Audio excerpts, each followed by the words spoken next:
Quero convidar a igreja nessa manhã a abrir a palavra do Senhor no livro de Atos. Temos exposto esse texto, que tem sido muito especial. Lembrando que esse é um texto que relata a respeito de uma igreja que não é perfeita. A igreja é composta de pessoas imperfeitas, pecadores. Mas é uma igreja nascente, ainda um modelo em que nós podemos olhar para essa igreja e olhar para as nossas próprias vidas, ver o que Deus fez, conhecer também as lutas e os desafios dela. Falar, Senhor, nós também somos imperfeitos, mas que a Tua graça nos assista e nos ajude a servir ao Senhor e alinhar nossa vida com a vontade do Senhor para a Tua glória. Atos capítulo 9, nós vamos ler a partir da parte B do versículo 19. Atos capítulo 9, versículo 19b. Começa dizendo assim a palavra do Senhor. Saulo permaneceu alguns dias com os discípulos em Damasco. E logo nas sinagogas proclamava Jesus, afirmando que ele é o Filho de Deus. Todos os que ouviam Saulo estavam atônitos e diziam, não é este o que exterminava em Jerusalém os que invocam o nome de Jesus? E veio para cá precisamente para prender e levá-los aos principais sacerdotes? Saulo, porém, mais e mais se fortalecia e confundia os judeus que moravam em Damasco, demonstrando que Jesus é o Cristo. Decorridos muitos dias, os judeus resolveram matar Saulo, mas ele ficou sabendo o plano deles. Dia e noite guardavam também os portões da cidade para o matar. Mas os discípulos de Saulo tomaram-no de noite, colocando-o num cesto, desceram-no pela muralha. Quando chegou a Jerusalém, Saulo procurou juntar-se aos discípulos de Jesus, porém todos tinham medo dele, não acreditando que ele fosse discípulo. Mas Barnabé, tomando-o consigo, levou aos apóstolos, contou-lhes como Saulo tinha visto o Senhor no caminho e que o Senhor tinha falado com ele. Também contou como em Damasco Saulo tinha pregado ousadamente em nome de Jesus, e Saulo ficou com eles em Jerusalém, entrando e saindo, pregando ousadamente em nome do Senhor. Falava e discutia com os helenistas, mas eles procuravam matá-lo. Quando isso chegou ao conhecimento dos irmãos, levaram Saulo até Cesareia e dali o enviaram para Tarso. Assim, a igreja tinha paz por toda a Judeia, Galiléia e Samaria, edificando-se e caminhando no temor do Senhor e no consolo do Espírito Santo. Crescia em número. Amém. Graças a Deus, meus irmãos.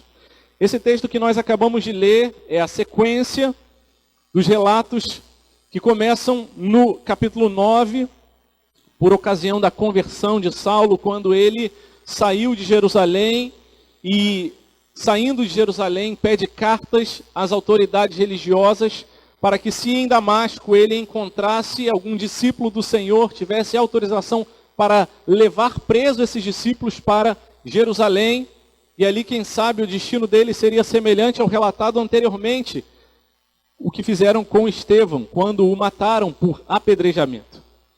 Mas ao se aproximar da cidade de Damasco, Saulo então é cercado por uma forte luz próximo do meio-dia que o lança por terra. Ele fica imediatamente cego, mas ainda consegue ouvir uma voz que lhe diz, Saulo, Saulo, por que me persegue? E ele responde, quem é o Senhor? E Jesus fala, eu sou o Senhor Jesus, a quem você me persegue. Mas levante-se e vá à cidade de Damasco, ali lhe dirão o que você deve fazer. Então, ele se levanta completamente cego, e aqueles que o acompanhavam naquela caravana a Damasco conduzem até a cidade, levam ele até um lugar na rua direita, a casa de um homem chamado Judas, e ali ele permanece, aguardando. Segue então a palavra de Deus, que diz que outro homem tem uma visão, o nome dele é Ananias. E Ananias então ele recebe de Deus a orientação para que vá à casa de Judas e ore por Saulo na época. E ele então, Ananias, fala, mas Senhor, esse Saulo daí que o Senhor está falando, ele é perseguidor. Ele prende os cristãos, leva eles até Jerusalém e os julga aí. O senhor deve conhecer até a história de Estevão. Foi morto. E Deus fala, Ananias, esse Saulo é um instrumento escolhido por mim. Minha graça o visita. Vai, ora por ele. E saiba que importa também que ele tenha conhecimento do quanto importa ele sofrer pelo meu nome. Então, Ananias vai até aquele lugar e amorosamente diz, Saulo, irmão, você é da minha família agora. Você é do corpo de Cristo. Ele impõe as mãos e Saulo recebe o Espírito Santo e dos seus olhos caem como que escamas e ele passa a ver. E o primeiro que ele vê é seu irmão na fé, Ananias. Ele é batizado, então eles comem junto, e então ele se sentiu fortalecido. E o texto que nós lemos está justamente nesse contexto. Saulo então permanece alguns dias com os discípulos em Damasco. E então ali ele logo vai à sinagoga, e a sua mensagem agora não era mais de perseguição, mas de proclamação, e proclamava a Jesus. Mas começa rapidamente também as desconfianças a respeito dele. Não era esse que matava os cristãos, que prendiam os discípulos, que pregava que Jesus não era filho de Deus, e agora prega que Jesus é o filho de Deus? Nós estamos confusos, é o que diz a palavra de Deus. Ele demonstrava isso. E entre o versículo 22 e o 23, de acordo com o que nos diz Gálatas capítulo 1, versículo 13 a 15, nós inferimos que um tempo deve ter passado de cerca de 3 anos, quando Saulo foi à Arábia, e ali ele, ensinado na palavra de Deus, deve ter relido o Antigo Testamento, agora entendendo que Jesus era o Messias esperado. E diz então, versículo 23, decorrido muitos dias, talvez esse período de 3 anos, os judeus então resolveram matar. Eles estavam confusos, mas agora decidiram matar Saulo. Ele ficou sabendo do plano, e ali naquela cidade murada ele se esconde, e à noite ele recebe um livramento da parte de Deus, que usa como instrumento os seus discípulos, seus irmãos, os discípulos de Saulo, que eram os discípulos de Jesus, que caminhavam ali já junto com Saulo, certamente alguém que já ensinava, discipulava outros, e eles colocam Saulo dentro de um cesto e o descem por uma corda naquela muralha. Então Saulo é livrado e volta para Jerusalém. Ao chegar em Jerusalém, o que ele faz? Procura a igreja. E ao procurar a igreja, ele tem também a mesma reação por parte dos irmãos. Desconfiaram dele, tiveram medo dele.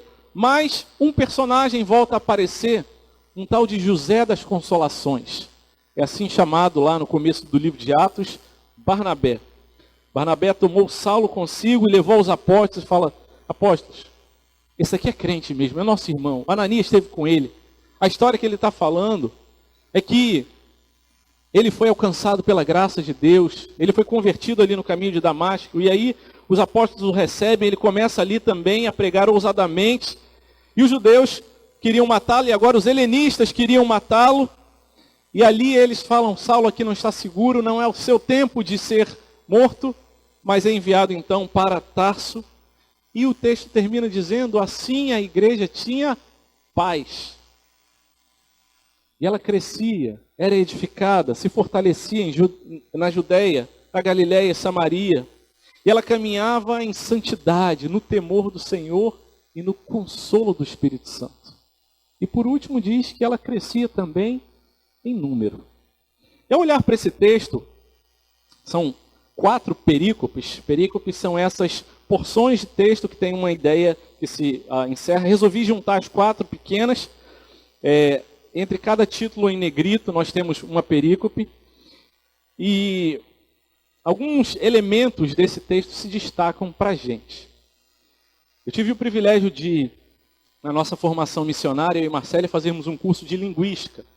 E o último estágio do curso de linguística, a última fase, é a fase de análise do discurso. A gente começa analisando uma língua a partir dos seus sons, é a fonética, depois como ele se reúnem a fonologia, e aí depois a gramática, e aí a língua vai se organizando, e quando a gente olha para um texto, a gente pensa sobre essas coisas, e o último nível de análise de uma língua é a análise do discurso.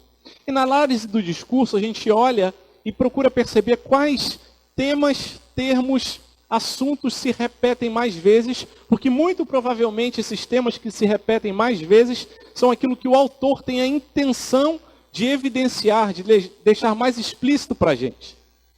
E de igual forma, também, Lucas, autor do livro de Atos, faz isso nesses textos.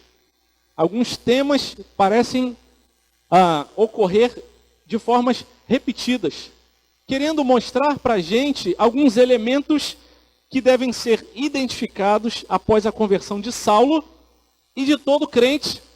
Aquilo que aconteceu na vida daquele convertido pelo Senhor, Saulo, que foi batizado, que comeu junto com Ananias e ia sendo fortalecido. E alguns elementos aparecem aqui, são identificados, e eu gostaria que você olhasse para a sua própria vida e procurasse identificar esses elementos na sua caminhada como crente.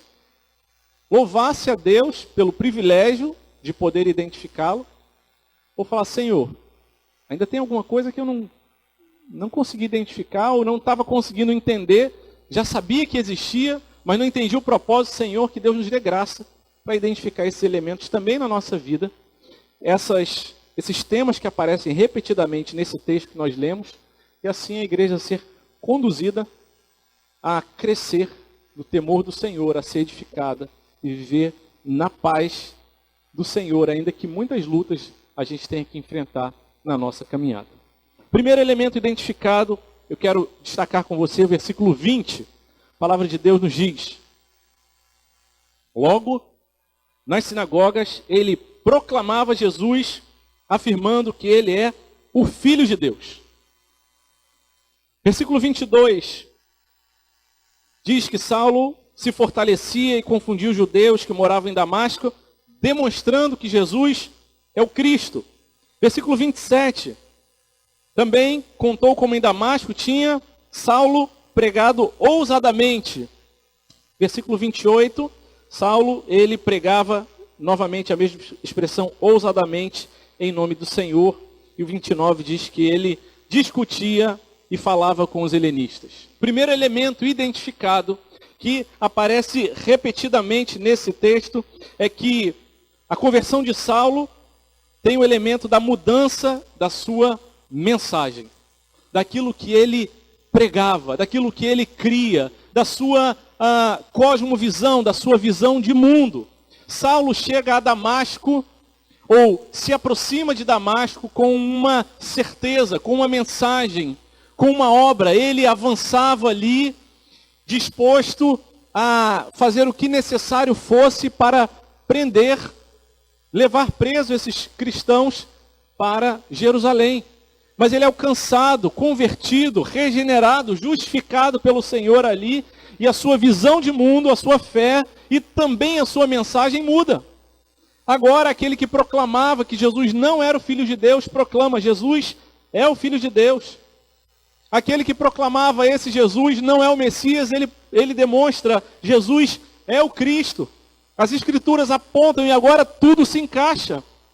O Espírito Santo me alcançou, abriu os meus olhos, e dos meus olhos físicos caíram escamas, e dos olhos espirituais também. E ele passa a ver o mundo de outra maneira e anunciar outra mensagem. E nós vemos também no versículo 27 e 28 que ele pregava ousadamente em nome do Senhor. Ele não ia mais agora em nome das autoridades religiosas, mas a sua pregação era em nome do Senhor. A sua mensagem, a sua visão de mundo foi mudada. E esse é o primeiro elemento identificado na conversão de Saulo e na conversão de todo crente. Aquele que foi alcançado pela graça de Deus, que foi realmente convertido, a sua mensagem e a sua visão de mundo é outra. Os seus valores, aquilo que ele cria antes, aquilo que era importante para ele, passa a ter um valor relativo. Aquilo que ele fazia tanta questão, que aquilo que ele se aborrecia, aquele que ele até ficava cheio de ira, ele já não valoriza tanto, porque os seus valores, a sua pregação, a sua mensagem, a sua fé, a sua visão de mundo é outra. A visão é que Jesus é o Filho de Deus. E essa é a mensagem principal e mais importante da vida dele. Não tem nada que se compare. Não tem nada que chegue próximo a isso. Da certeza que Jesus é o Cristo, que me alcançou e que morreu por mim e que deu sentido, significado suficiente para a minha vida. E é o que o move a acordar todo dia. É sua grande motivação. Não tem nada mais importante, não tem outra prioridade. Não tem nada que se interponha a isso. Não tem nenhuma desculpa a não ser crer no Evangelho e dizer: eu fui alcançado pela graça de Deus. Mateus capítulo 16, versículo 16, quando Jesus pergunta para os seus discípulos: e vocês quem dizem que eu sou? E a declaração de Pedro, ela é semelhante à declaração de Saulo aqui. Pedro responde: Senhor, o Senhor é o Cristo, o Filho do Deus vivo.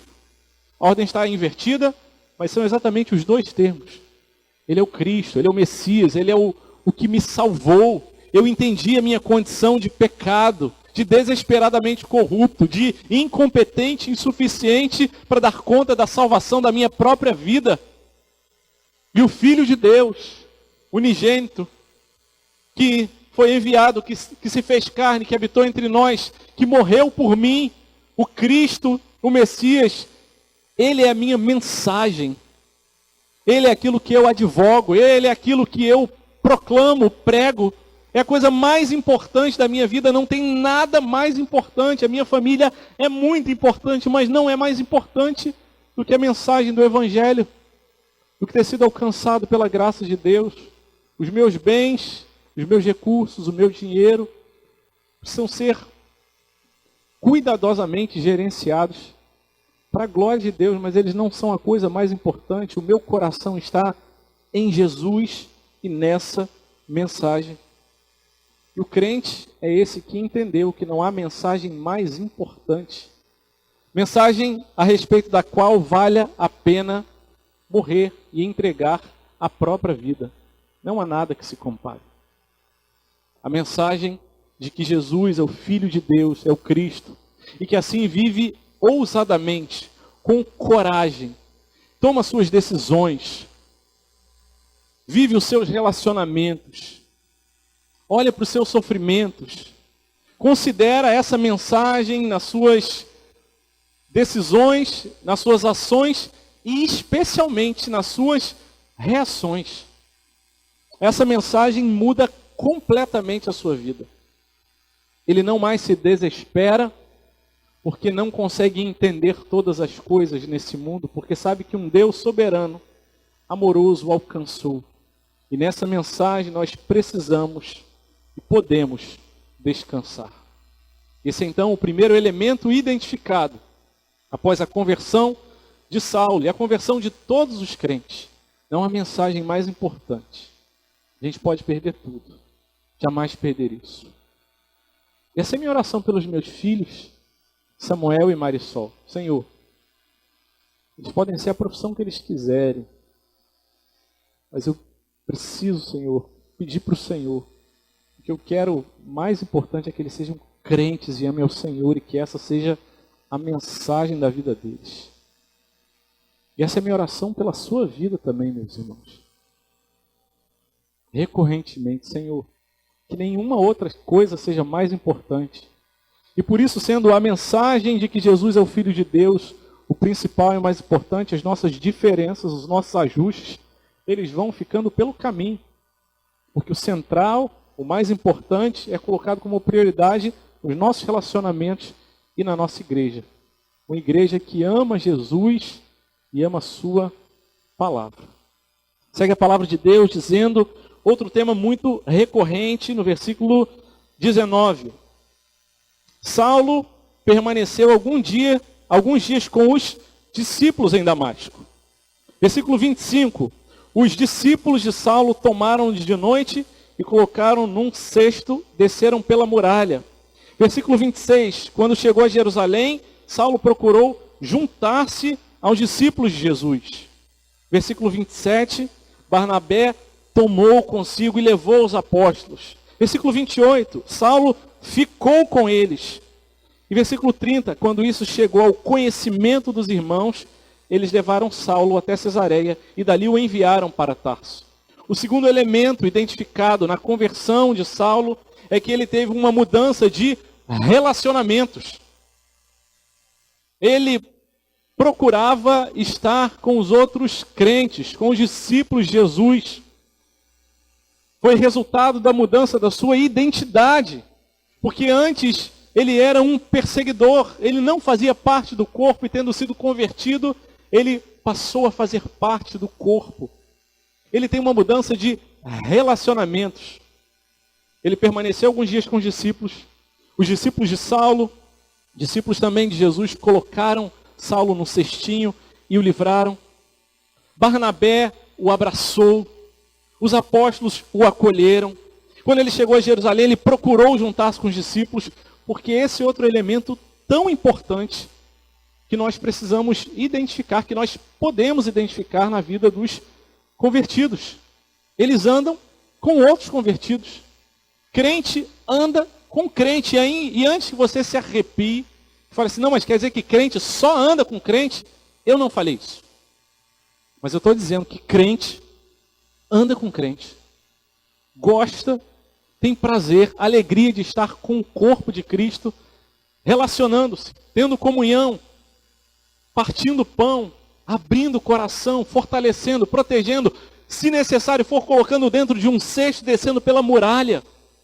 Crente procura, se esforça, tem intencionalidade de estar com outros cristãos, com outros filhos de Deus, porque são seus irmãos. E volto a falar, não estou afirmando que crente só tem que andar única e exclusivamente com crente. Não é isso. Nós somos enviados a estar com aqueles que ainda não foram alcançados pela graça, que ainda não ouviram o evangelho, que ainda não foram convertidos, e precisamos andar no meio deles. Precisamos proclamar a palavra, precisamos testemunhar com a nossa vida, com a nossa mensagem. Mas nós precisamos olhar para a nossa vida, para os nossos relacionamentos e pensar, será que eu tenho bons amigos, irmãos, amigos mais chegados que o irmão, que são crentes de verdade, que amam o Senhor acima de todas as coisas? Eu não estou aqui advogando a tese de que nós temos que, ou precisamos ser, amigos profundos de todos. É impossível isso. Para amizades profundas a gente precisa de tempo, de investimento, de coração aberto, de intencionalidade. Mas fato é que crente que não tem amigos que são filhos de Deus também precisa olhar para o seu próprio coração e falar, alguma coisa errada não está certa. Crente anda com crente. Crente precisa ter amigos, irmãos. E a amizade cristã tem muito mais a ver com servir a outro do que com ser servido. A amizade cristã aponta para pessoas que têm uma mensagem central, mais importante na vida, como prioritária na sua vida, e no mais. A gente discorda, mas a gente continua se amando, cuidando. A gente continua perseverando junto. É natural que a gente tenha afinidade com algumas pessoas, e não é necessariamente pecado. Pessoas da sua faixa etária, do seu perfil cultural, socioeconômico, de interesses que você tem em um hobby, em um esporte, em música, em alguma coisa do tipo, e não há pecado nenhum nisso. Mas afinidades não são a mesma coisa que comunhão cristã. É preciso entender isso. Pastor, como é que eu vou estar com os outros? A gente não tem conversa, a gente não tem papo, a gente não tem nada em comum. Meus irmãos, isso é uma declaração altamente perigosa.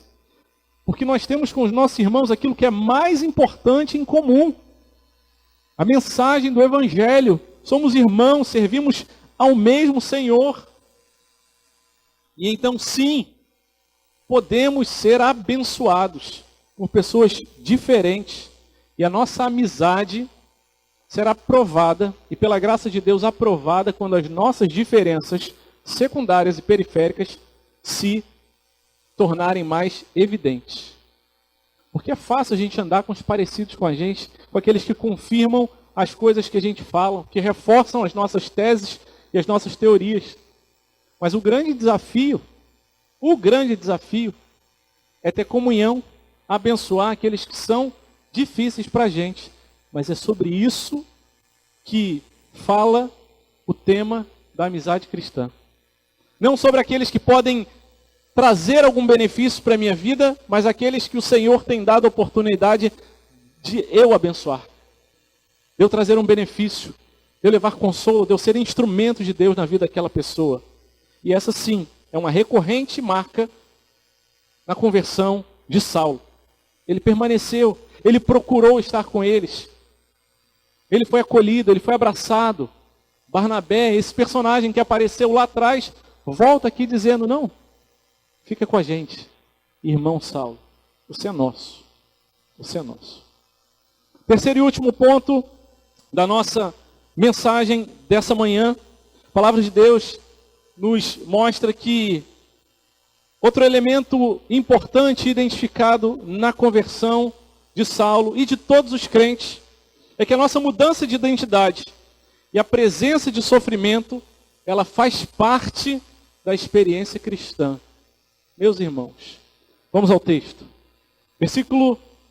Vamos voltar um versículo que nós não lemos hoje, mas lemos na semana passada, versículo 16, quando o Senhor fala a Ananias, pois eu mesmo vou mostrar a ele quanto ele deve sofrer pelo meu nome. Duas proclamações, ele será um instrumento e ele sofrerá. E nós já vimos ele pregando aqui, e a segunda marca é o sofrimento. Versículo 21, a palavra diz, todos os que ouviam Saulo estavam atônitos e diziam, não é esse o que exterminava em Jerusalém, os que invocam o nome de Jesus? Versículo 23, decorridos muitos dias, os judeus resolveram matar Saulo.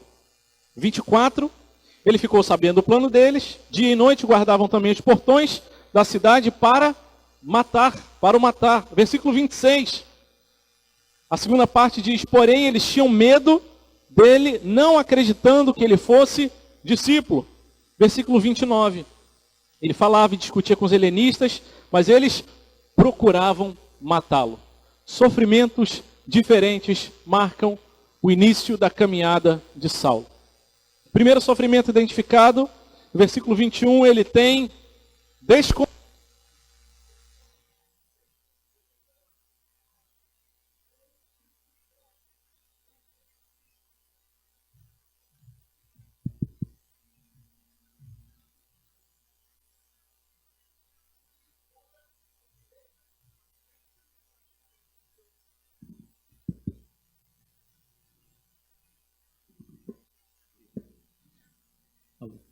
Os de fora da igreja desconfiaram dele. É o primeiro tipo de sofrimento. Talvez um sofrimento mais ameno, mas que é enjoado. E muitas vezes ele machuca e maltrata a gente. Quando alguém desconfia, desmerece, fala que você não é aquilo que você afirma que é. Alguém fala mal de você. É dolorido. Nós precisamos dar conta das nossas reações com relação a isso. Da forma como isso afeta a nossa vida. As segundas ameaças de Saulo aqui, elas aparecem de forma mais grave.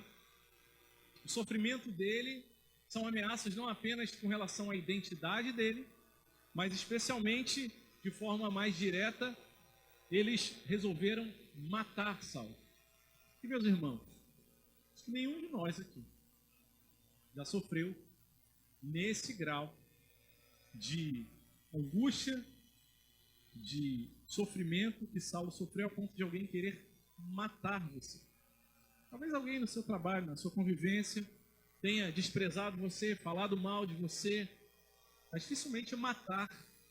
E Saulo, ele não apenas aqui, mas durante toda a sua caminhada, ele sofreu ameaças muitas vezes. Muitas vezes.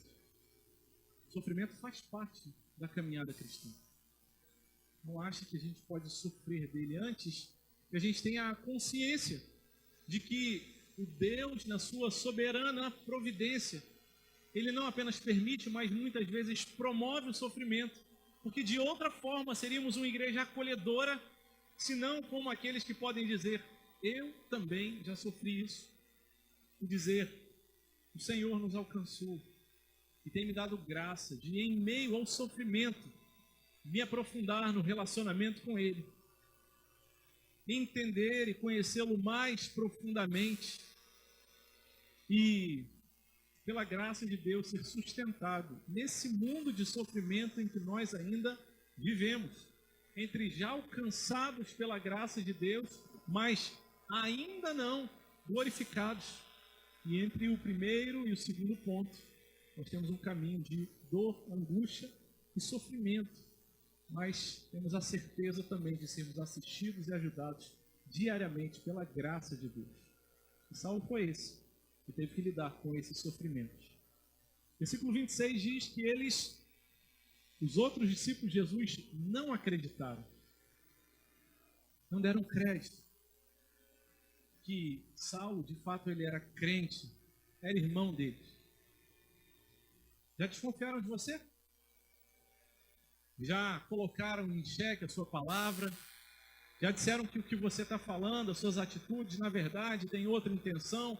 E você ficou tão aborrecido, irado, indignado, e falou: não é possível que ele faça isso comigo, é um absurdo. O pastor vai lá e corrige ele. Semana assim, às vezes, outra também, vem alguém falando: pastor, você tem que ir lá. Irmãos, ore pela pessoa, aquilo que Deus nos dê graça. Segura o coração.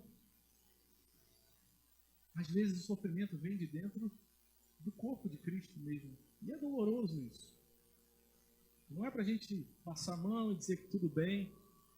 Mas o nosso enfoque é que Deus nos dê graça. Que aqueles talvez que ainda não acreditam naquilo que Deus tem feito na sua vida, talvez estejam desconfiando do poder de Deus. Saulo tinha uma grande fama de ser um perseguidor, aquele que prendia, que levava para a morte os crentes. Ele foi transformado e demorou um tempinho para que ele fosse aceito ali. E a gente vai ver esse sofrimento, parece que acompanhando a vida de Saulo.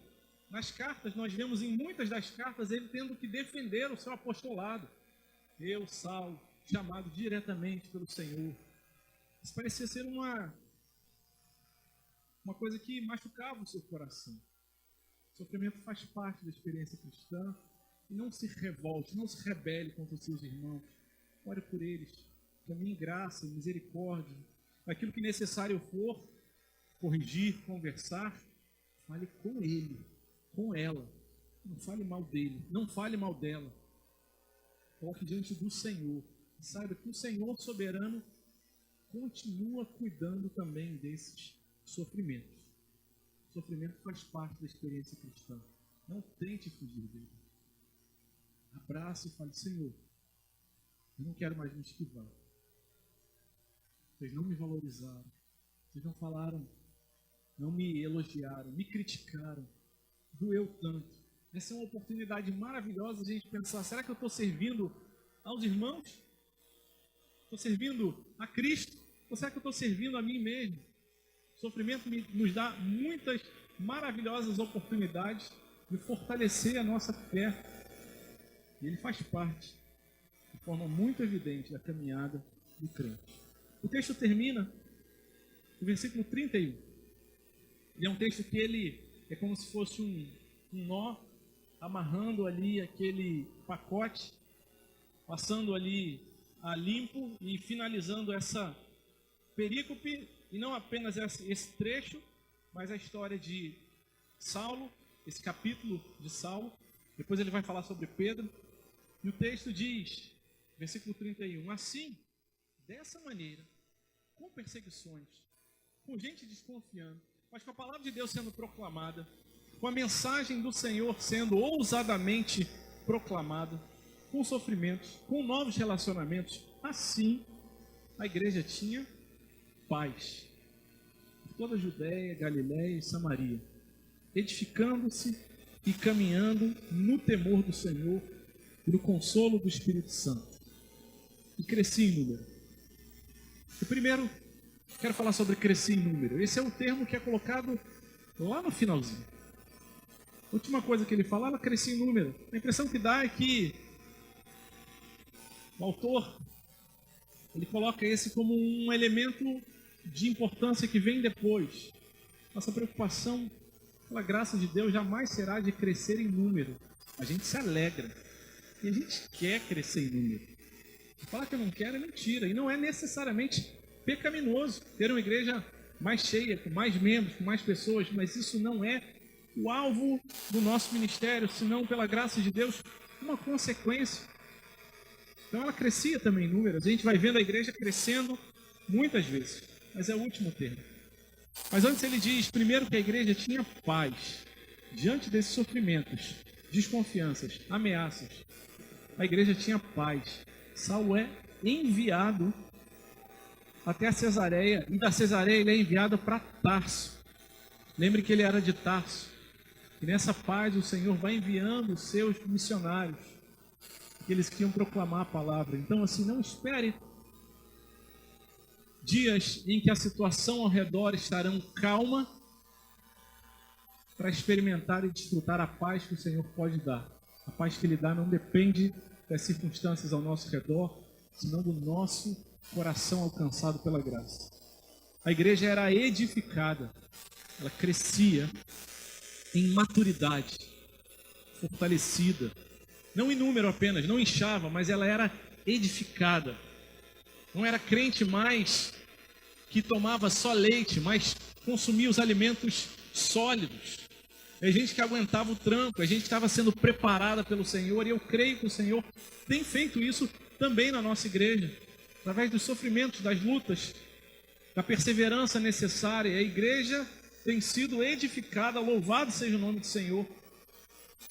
E não estou falando naturalmente de um edifício de pedras, mas o edifício do nosso coração e da nossa vida espiritual. E a gente fica tão grato ao Senhor de ver essa igreja, essa comunidade presbiteriana, a igreja presbiteriana da Barra da Tijuca, sendo edificada no Senhor. Aqueles que o Senhor falou, eu vou continuar investindo na sua vida, eu vou usar os irmãos. E ele caminhava também no temor do Senhor. Uma igreja que é edificada é uma igreja também que caminha em santidade.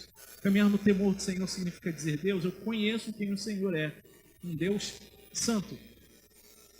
E sendo o Senhor um Deus santo, nós caminhamos com temor e tremor, em respeito, consideração, em santidade. A gente se afasta, a gente não brinca com o pecado, a gente não convive com as possibilidades, com a aparência do mal, com aquilo que vai me levar num caminho da derrota. Uma igreja que caminha no temor do Senhor é uma igreja que não diz, não, tanto faz, isso é besteira. Não é uma igreja moralista, não é uma igreja que vê erro em tudo, mas também é uma igreja que não brinca com o pecado. É uma igreja que não flerta com as tentações, mas antes caminha no temor do Senhor, com seriedade. E é uma igreja que caminha no consolo do Espírito Santo. E, meus irmãos, esse é o ponto final da nossa mensagem. O consolo do Espírito Santo. Os que estiveram na escola bíblica dominical hoje tiveram o privilégio de serem abençoados por um estudo no livro de Naum, que é a proclamação do consolo, da consolação do Senhor nas nossas vidas. É um Deus que caminha com a gente. Eu quero encorajar muito você a estar com a gente na escola bíblica dominical e ser consolado, edificado, o temor do Senhor ali. E o consolo do Senhor acontece no mover do Espírito Santo e usando uns aos outros.